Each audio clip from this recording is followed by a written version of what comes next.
ಅಂತ ಹೋಗಿದ್ದೆಲ್ಲ ಏನಾಯ್ತು? ನಿನಗೆ ಕೆಲಸ ಸಿಕ್ತೇನಣ್ಣ? ಕೆಲಸ ಎಲ್ಲಿಂದ ಸಿಗಬೇಕಮ್ಮ?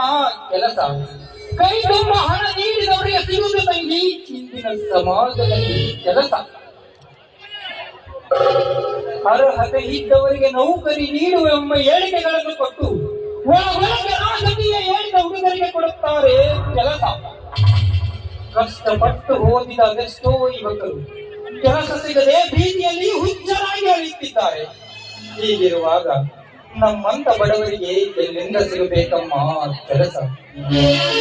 ಇನ್ನು ಮುಂದಾದರೂ ತಿಳಿದ ಪ್ರತಿಯೊಬ್ಬ ಕನ್ನಡಿಗರು ಸರಕಾರದ ಕೆಲಸ ದೇವರ ಕೆಲಸ ಎಂದು ಬರೀ ಬಾಯಿ ಮಾತಿಗೆ ಹೇಳಿ ಸರಕಾರ ಸಂಬಳ ಕೊಟ್ಟರೂ ತಿಂಬಳಕ್ಕೆ ಕೈ ಚಾಚುವ ಮುಟ್ಟಾಳರನ್ನು ಮಂತ್ರಿಯಿಂದ ಕತ್ತರಿಸಿ ಹಾಕಬೇಕು.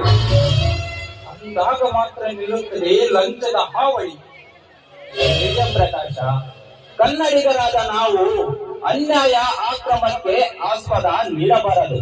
ನಮಗೆ ಸಿಗಬೇಕಾದದನ್ನು ಓಡಾಡಿ ಪಡೆಯಬೇಕು. ಸಮಾಜ ಎಂಬ ಅಖಾಡದಲ್ಲಿ ಇರುವ ದುಷ್ಟ ಜನಗಳಿಗೆ ಸ್ವಲ್ಪ ಮಣ್ಣು ಮುಟ್ಟಿಸಬೇಕು. ಅಂದಾಗ ನಾವು ಹುಟ್ಟಿದ್ದಕ್ಕೂ ಸಾರ್ಥಕವಾಗುತ್ತದೆ. ಹೌದಣ್ಣ, ಇನ್ನಾದರೂ ಪ್ರತಿಯೊಬ್ಬ ಕನ್ನಡಿಗರು ದುಷ್ಟರನ್ನು ಮಟ್ಟಾಕಲು ಒಟ್ಟಾಗಿ ಒಗ್ಗಟ್ಟಿನಿಂದ ಹೋರಾಡಬೇಕು. ಅಂದಾಗೆ ತಂಗಿ, ಅಣ್ಣತ್ತಿಗೆ ಕಾಣಿಸ್ತಿಲ್ಲವಲ್ಲ, ಎಲ್ಲಿ ಹೋಗಿದ್ದಾರಮ್ಮ?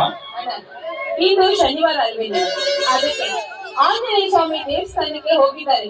ಇನ್ನೇನು ಇಷ್ಟರಲ್ಲೇ ಬಂದ್ರು ಬರ್ಬೋದು. ಅದು ಮಾತನಾಡುತ್ತಾ ಬಂದೇ ಬಿಟ್ಟು ನೋಡು.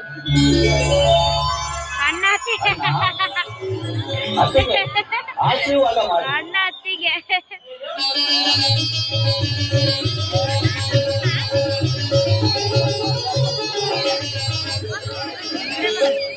ಮೈದನ